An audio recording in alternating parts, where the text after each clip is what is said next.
नमस्कार दोस्तों। हमने लास्ट जो वीडियो बनाई थी वो आपका था होली से पहले, और मैंने एडवांस में होली विशेस किया था। एंड मैंने बोला था कि हो सकता है होली के बाद हम नेक्स्ट वीडियो लेके आएंगे, लेकिन ऐसा नहीं हुआ। बहुत लंबा टाइम निकल गया। बहुत लोग ये सोच रहे होंगे कि भाई इतना लंबा टाइम हो गया और सीरीज इन्होंने कंप्लीट नहीं किए। सो ये सब क्वेश्चंस हैं, बहुत लोगों के दिमाग में आ रहे हैं, चाहे आ रहे होंगे भी। लेकिन पता ही है, समय और जो सिचुएशंस होते हैं अपने हाथों में नहीं होते हैं, उसके हिसाब से ही हमें जीना पड़ता है। तो थोड़ी सी थी टाइम की प्रॉब्लम, और बहुत सारी चीज़ों में मैं इन्वॉल्व था ना हो। अभी हमें थोड़ा समय मिला है, तो मैं ट्राई कर रहा हूँ कि आप लोगों को जो ये परफॉर्मेंस ट्यूनिंग का जो सीरीज़ हमने स्टार्ट किया था उसको हम कंप्लीट करें। उसका एक हम रिवीजन कर लेते हैं कि हमने पहले कि लंबा टाइम हो गया है, तो थोड़ा सा रिकेप जिसको बोलते हैं, हम थोड़ा सा उसको देख लेते हैं कि भाई क्या क्या हमने देखा था। सो पहला था आपका, मैंने बोला था कि इंस्टॉलेशन की बेस्ट प्रैक्टिसेस और ड्राइव नेम जो हम देते हैं हाईविटीज़ के लिए, क्लस्टरिंग के लिए, एल्गोरिथम के लिए, जो भी मतलब हम एक स्टैंडर्ड कह सकते हैं कि जो हमारा है बीइंग अ डीबीए। हमने वो देखा था, हार्डवेयर रिसोर्सेज देखे थे। एंड उसके बाद हमने देखे थे कि आपका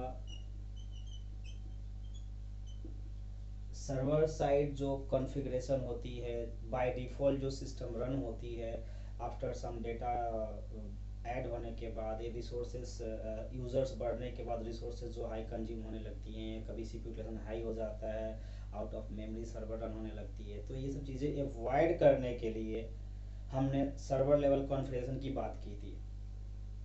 आपने उसमें देखा होगा कि हम कैपिंग करते हैं, सम रिसोर्स एलोकेट करते हैं कि ये आप SQL सर्वर के लिए और बाकी आप विंडोज़ के लिए छोड़ दो। मेमोरी हो या फिर सीपीयू हो, या फिर आप कह सकते हैं कि कुछ पैरेलल क्वेरीज रहते हैं, उसके लिए हम सेटिंग्स करते हैं। या फिर आप बैकअप के लिए backup compression by default enable करते हैं। कुछ डेटाबेसेस लेवल भी हमने चेंजेस किए थे, जो डिफ़ॉल्ट जो उस डेटाबेसेस के लिए ही कॉन्फ़िगरेशन, ना कि होल सर्वर के लिए कॉन्फ़िगरेशन हो। सर्वर लेवल मीन्स आपने अगर सर्वर पे कॉन्फ़िगरेशन कर दिया तो वो कहाँ जाएगा, जितने भी डेटाबेसेस बनेंगे उस पर बाय डिफ़ॉल्ट वो चीज़ें इम्प्लीमेंट हो जाती है। लेकिन जो हम डेटाबेस लेवल करते हैं कॉन्फ़िगरेशन, तो जिस डेटाबेस पे हम जो चीज़ इनेबल करते हैं उस हिसाब से उसको वो चीज़ फीचर्स मिलती है। लेकिन जब हम नया डेटाबेस क्रिएट करते हैं तो उसको नहीं मिलती है। तो पहला सर्वर साइड था। दूसरा हमने डीबी साइड कॉन्फ़िगरेशन की बात की थी, जो डीबी साइड कॉन्फ़िगरेशन की बात थी, ठीक है। एंड तीसरा जब हम आए थे क्वेरी ट्यूनिंग पे, तो हमने देखा क्वेरी का फ्लो कैसे होता है, एग्जीक्यूशन प्लान क्या होता है।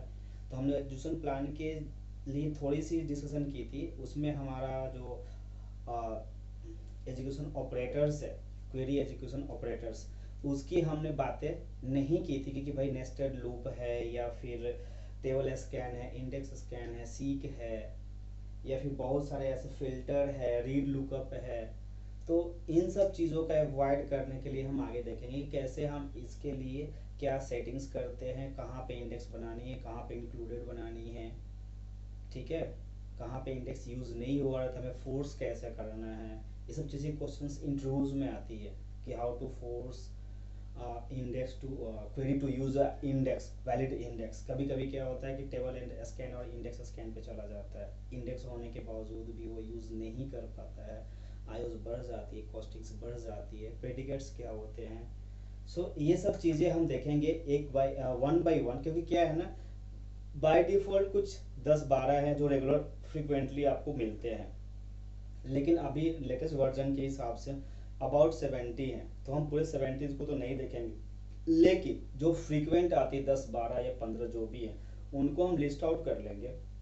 एंड लिस्ट आउट करने के बाद वन बाय वन हम क्वेरी के थ्रू देखेंगे कि अगर ये क्वेरी में हमें ये एजुकेशन ऑपरेटर्स दिखते हैं, क्वेरी एजुकेशन ऑपरेटर, तो हम उसको अवॉइड करने के लिए कैसे हम सेटिंग्स कहाँ और किस तरह से चेंज करें क्वेरी लेवल पे।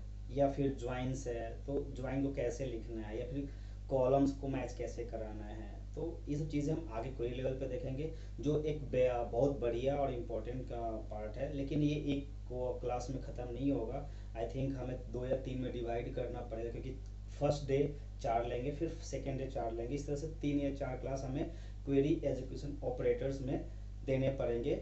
सो ये आज का वीडियो बनाने का मेन यही था कि हम रिकैप कर लें, एंड जैसे हम आगे बढ़ रहे हैं तो आपके ध्यान में ये आया कि हमने चीज़ सेटिंग्स कर ली है, अब क्या है कि हमें इन चीज़ों पे फोकस करनी है, तो जा करके आप end to end query tuning कर पाएंगे। क्योंकि मैंने इसके पहले भी स्टेप शेयर किए थे, मोर देन 27-28 हमने कीवर्ड्स लिखे थे कि भैया आपको ये स्टेप्स चेक करने हैं, तब जा करके आपका एक क्वेरी जो है हाई इंटेंसिव और हाई आईओ यूटिलाइजर और सीपीयू यूटिलाइजर जो भी आप कहे हैं उस चीज़ को, आपका वो क्वेरी ट्यून हो पाएगा। और जो बेस्ट प्रैक्टिसेस थे वो भी हमने कहा था कि भैया डायरेक्ट ट्रांजैक्शन टेबल मतलब मास्टर टेबल को हिट ना कीजिए, आप उसके लिए व्यू बनाइए और call he that view in a procedure.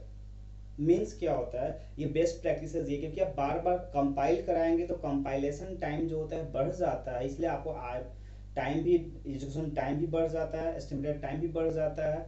इसलिए आपको जब भी कोई भी सिलेक्ट स्टेटमेंट रन करनी है, भूल कर भी do not run simple select statement on any database server. Simply you have to call that statement in a procedure or create a single view or multiple view according to the requirement. आप blindly select statement, select start, select 1000 या select कुछ भी नहीं कर सकते हैं। और avoid select start, this is also a best, भी मैंने डिस्कस किया था आई थिंक, अगर नहीं किया तो अभी मैं बता देता हूँ।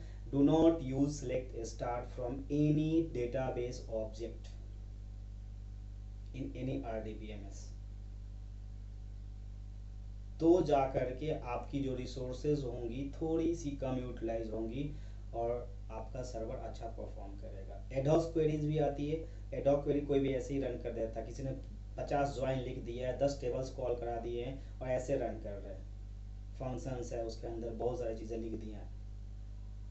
सो आपको उसके लिए सोचना पड़ेगा कि कैसे लिखना है।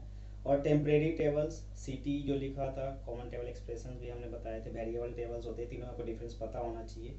कॉमन टेबल, सीटी कॉमन टेबल एक्सटेंशन जिसको बोलते हैं, एक्सप्रेशन बोलते हैं, एंड वेरिएबल टेबल जिसको बोलते हैं आप, और आप टेम्प डीबी का जो बोलते हैं।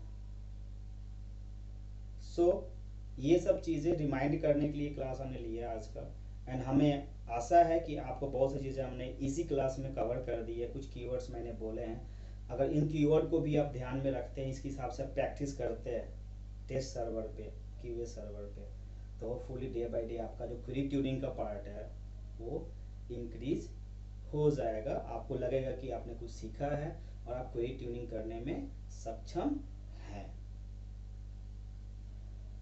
सो ये रहा आपका अब तक का रिकैप। नया हम स्टार्ट करेंगे क्योंकि लंबा वीडियो बना नहीं सकते, तो क्योंकि अपलोड भी करनी पड़ती है, उसके लिए भी टाइम चाहिए अपने को। अगर मैंने जीबीज में बना दिए तो पता ही आपका इंडिया का नेटवर्क कैसा है, अपलोड होने में ही टाइम लग जाएगा। सो हम आज का क्लास यहीं पे ख़त्म करते हैं। हम नेक्स्ट क्लास में आएंगे, आपको 3 या 4 ऑपरेटर्स लेके आएंगे। कौन से?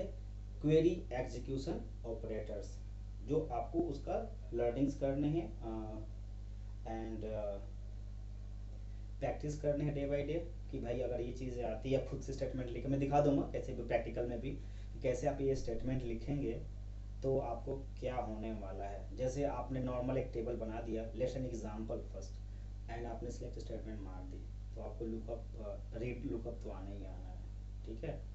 आपने इंडेक्स बनाई और आपने क्वेरी कहीं और मारी, तो टेबल स्कैन और क्वेरी इंडेक्स स्कैन पे जाना ही जाना है। सो हम देखेंगे कैसे आ रहा है, एंड आपको आउटपुट जो ऑपरेटर्स में आएंगे उसको रिजॉल्व कैसे करना है, उसका ड्रॉबैक्स क्या है और करने का बेनिफिट्स क्या हैं, ये सब सारी चीज़ें डिस्कस करेंगे। उसके लिए हमें कम से कम पर्याप्त समय चाहिए प्रैक्टिस के लिए भी। So thank you for watching, and ask your friend to share and subscribe, जिससे और चैनल करते हैं। मैं तो नहीं कहता, लेकिन फिर भी ये अब तो यूट्यूब का ज़माना है, तो कहना पड़ता है कि भाई आप लाइक करो, सब्सक्राइब करो एंड शेयर करो। Thank you for watching.